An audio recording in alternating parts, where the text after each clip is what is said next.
Olá, minha gente, começando mais um Se Liga na Profissão, e esse tá um pouco diferente, né? Vocês estão vendo que eu tô subindo uma escada juntamente com o relojoeiro, porque a profissão de hoje é o Se Liga na Profissão relojoeiro. Ele vai contar como é que ele cuida do relógio mais importante da cidade de Campinas, o relógio da Catedral. Vamos lá. Wagner, então aqui já começa a primeira parte do relógio, né? Que parte que é essa? Aqui é a casa do peso. O peso é o que faz o funcionamento do relógio. Esse relógio que nós vamos ver ele lá agora é um carrilhão, né? Datado aí mais ou menos no meio do século XVIII. Já tem seus mais de 250 anos esse relógio. Aqui nós temos o peso, né? Que é o que faz o funcionamento do carrilhão, que é o que quando dá as horas e cada 15 minutos o sino bate. Esse é um dos pesos do carrilhão. Legal. E você comentou também, Wagner, que existe uma possibilidade desse relógio ser mais antigo que a Catedral, é isso? Sim. Nós não temos na platina desse relógio lá uma marcação específica. Nós não temos datas lá marcadas. Mas é possível que ele seja mais antigo que a Catedral. Esse relógio que nós vamos ver lá em cima agora. E aí, como é que o relógio entrou na sua vida, né? Como é que você decidiu se tornar relojoeiro? Eu, com 8 anos de idade, eu tive o privilégio de trabalhar. Eu conhecia um vizinho, um relojoeiro, né? Eu comecei a trabalhar com ele, pivotando eixinho de despertador, que naquela época era muito comum, usava aqueles despertadores mecânicos, né? Então, pivotando eixinho. E aí comecei a trabalhar com essa pessoa, né, e trabalhei anos com ela. E é através dessa pessoa que eu tive a oportunidade de ir para fora e estudar fora a relojaria. Você é formado na Suíça? Na Suíça, relojaria e nanomecânica. Que legal.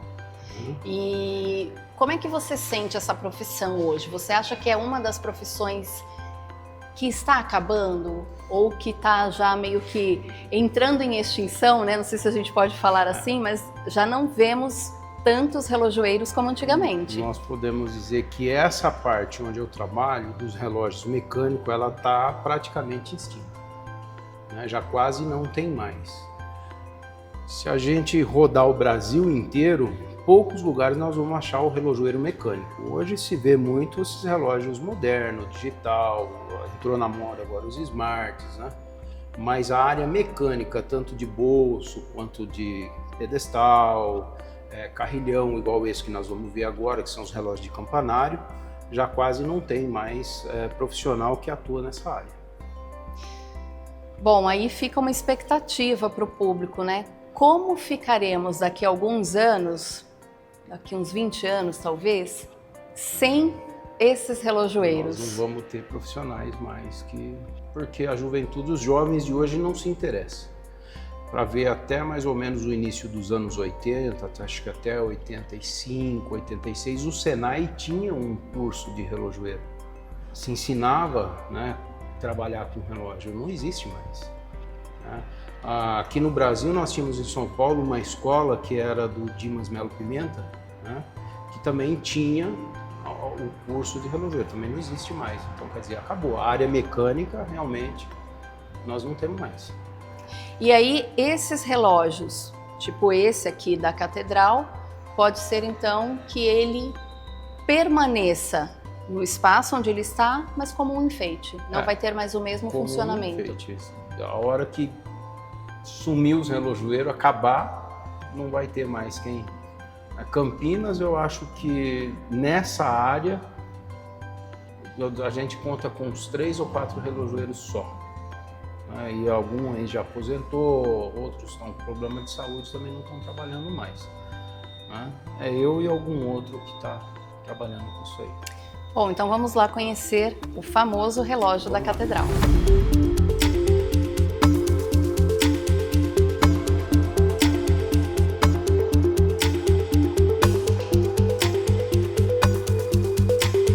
Chegamos.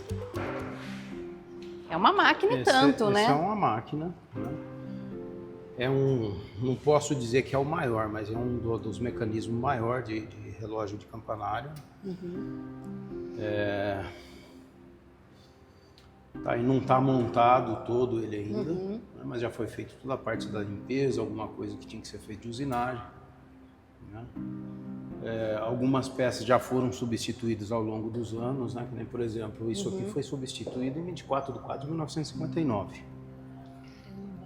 E aí, por exemplo, uma peça como essa, que precisou em algum momento ser substituída, nesse momento, né, nós estamos falando de 1959, sim, era fácil encontrar essas peças aqui no Brasil ou precisava buscar fora? Não, nem buscar fora, sempre precisou. Se tivesse, por exemplo, uma peça danificada, uma roda danificada, um embuchamento todo de bronze, tudo isso aí retira para o relógio, desmonta, retira a peça e manda para um centro de usinagem para ser feito. Não existe mais peça de reposição. Na verdade, desde a sua época de construção já quase não existe. Então tem que se usinar a peça. Porque é muito específico, né? Acho que cada um tem uma estrutura diferente, é isso? São várias estruturas. Por exemplo, se pegar esse relógio aqui, ele tem um mecanismo preciso dele, para ele. Né? A quantidade de dentes de engrenagem, tudo isso aí para ele. Tá, e aí assim, a sua formação, eu gostaria que você falasse um pouquinho, Wagner, porque ela foi bem específica, né? Sim. Você se voltou realmente para essa parte de relógios. Porque na época que eu me interessei por isso, existia muitos relógios mecânicos. Eu não sei, foi meio que, como eu vou te explicar, foi algo que surgiu, né? E aí veio as oportunidades e eu me agarrei a elas. Né?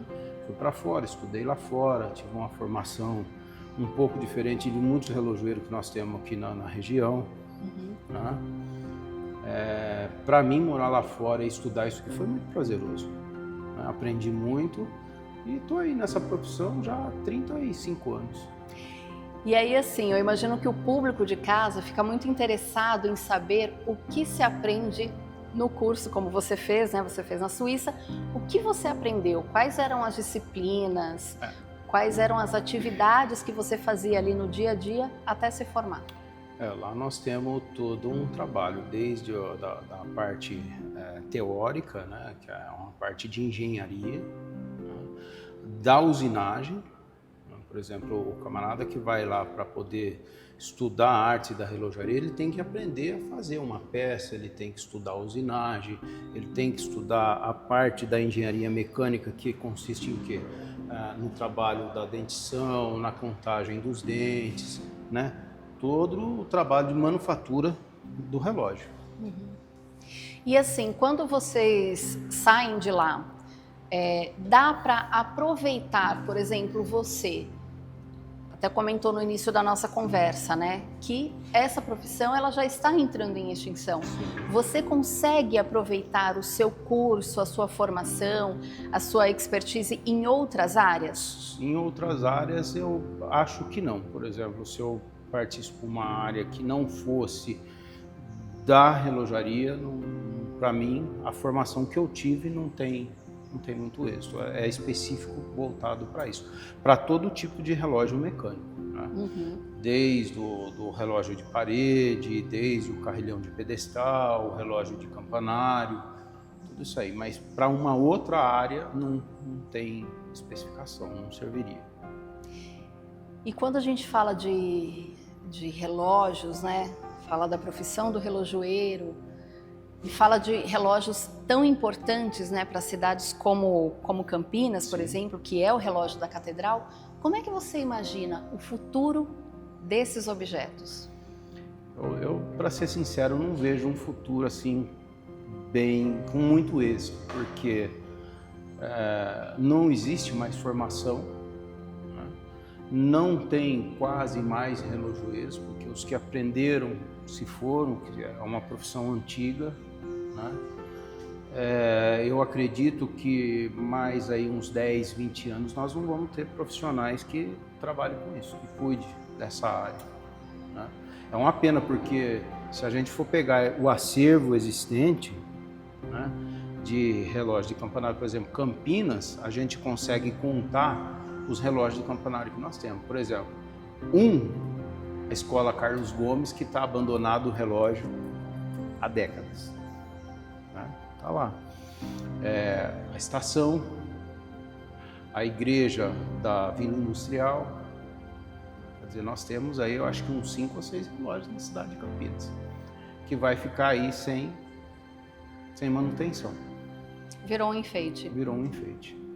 E, também hoje já virou moda, por exemplo, não uma moda, mas as igrejas, os locais onde tem esse tipo de relógio estão procurando se adequar. Hoje existe já um sistema totalmente digital, é um relógio digital que se coloca lá na frente, a pessoa, né, já tem música, tem todo um aparato, mas é tudo eletrônico. É o que eles estão fazendo, substituindo o mecânico, o antigo pelo moderno, a verdade é essa.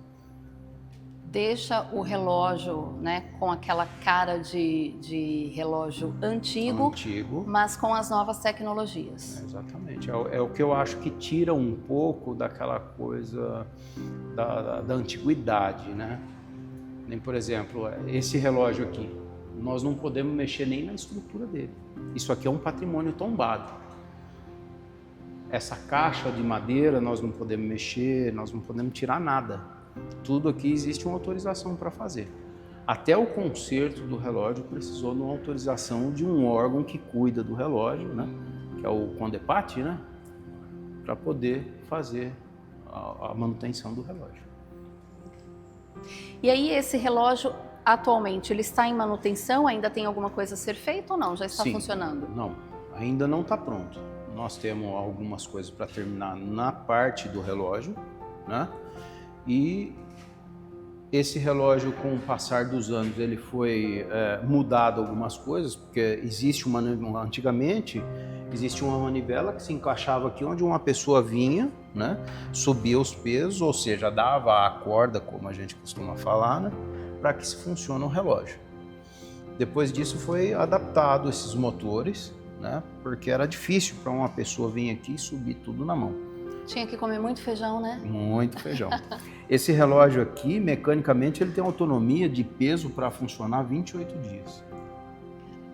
28 dias. Direto, sem precisar de nenhuma manutenção. Sem precisar de nenhuma manutenção. Ao final dos 28 dias, uma pessoa vinha, dava corda, lá na frente tinha uma chave, né, que é uma borboleta, onde soltava aquilo lá para destravar o relógio. Conforme ele ia funcionando o mês inteiro, ele travava, para não ter nenhum problema.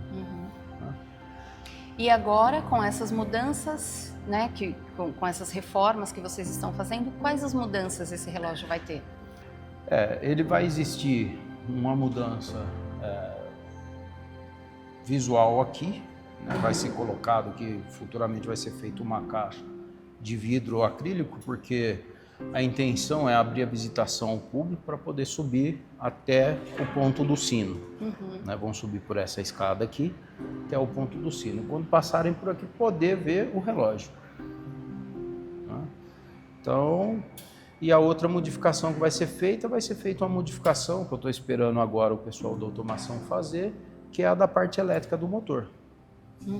Né? Por exemplo, isso aqui vai deixar de existir, vai ser tudo feito esses com cabos. outro sistema. Não, os cabos permanecem, mas a parte elétrica, tudo isso aí vai ser feito de uma outra forma. De forma digital, possivelmente? Possivelmente. Vai ser feito um painel lá, vai trocar o painel que está, vai ser tudo com um sinal digital. O peso sobe, desce, aciona com timer, vai ser tudo assim, tudo moderno. Vem a modernidade, mas fica ali um pouco da saudade, porque é um objeto que faz parte da história, né? Faz parte da história. Para ver, já pensou um mecanismo desse aí funcionando aí 250 anos? É muita coisa, né? Nós não conseguimos assim imaginar, 250 anos isso aí tá aí. Se fosse um desses de hoje moderno, não vai. Já teria virado descarte, né? E aí o que é legal a gente pensar também é nas pessoas, né, que movimentaram esse relógio. Em 250 anos, imagina quantos relojoeiros tiveram acesso a esse relógio. Sim, hoje a igreja tem uma cobrança, né? Por exemplo, a população cobra, vive ligando aí na redação dos jornais, né, para poder... O relógio não está funcionando, a gente não ouve o sino bater, principalmente os senhores e senhoras que moram aqui na região. Né? eles estão sempre aí batendo na tecla. Sim, faz parte da vida das pessoas, parte né? da vida das pessoas.